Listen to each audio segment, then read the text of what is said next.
Google dit au revoir à Bard, son premier robot conversationnel lancé l'an dernier, et bonjour à Gemini. Retenez ce nom, Gemini, c'est le nouveau système d'intelligence artificielle de Google. Lancé en décembre dernier aux États-Unis et dans près de 170 pays, Gemini est aujourd'hui disponible au Canada, en français québécois, dans sa version de base gratuite. Salut Jacques Audrey, j'espère que tu vas bien. Incluant le robot conversationnel qui peut rédiger des messages, générer des images, répondre à des questions. Mais Google lance aussi sa version avancée, payante. La particularité de Gemini, c'est que c'est un modèle qu'on dit multimodal. Donc, dès la base, il a été entraîné non seulement avec du texte, mais aussi avec de l'image, avec du son. Le potentiel, c'est de pouvoir interagir justement avec des contenus audio, vidéo. La chroniqueuse Chloé Sandervost teste régulièrement les produits de l'intelligence artificielle. Elle a fait l'essai avec nous. Par exemple, je vais ouvrir ma caméra pour prendre une photo de tes chaussures. Il est capable d'identifier mes bottes et d'envoyer des liens où se les procurer. Les bottes sur la photo sont des bottes Dr. Martens.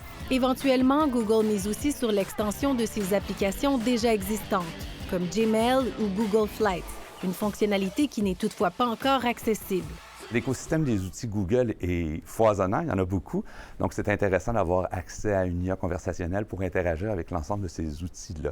On risque d'être relativement habitué aux interfaces. Ça ressemble à une conversation comme celle qu'on pourrait avoir avec ChatGPT. Les fausses informations sont donc aussi possibles. Google a donc mis en place un outil anti-hallucination. Ce que Google va faire, c'est qu'il va plus facilement nous montrer ses sources. Il va même utiliser un code de couleur. Si c'est en vert, cette information est plus fiable. Si c'est en jaune, un petit peu moins. Donc, ça donne un contexte. Google a ajouté un filtre pour éviter que des personnes de renom puissent être recréées.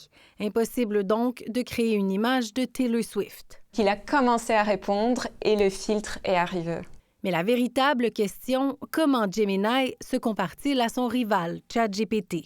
L'annonce dit que le produit est plus performant, basé sur certains outils d'analyse. Les experts ne s'entendent pas encore pour dire que ces méthodes d'évaluation de la performance-là sont les plus appropriées. Est-ce que je dois choisir ChatGPT ou est-ce que je dois choisir Gemini? La vraie réponse, c'est qu'on doit partir de notre propre besoin.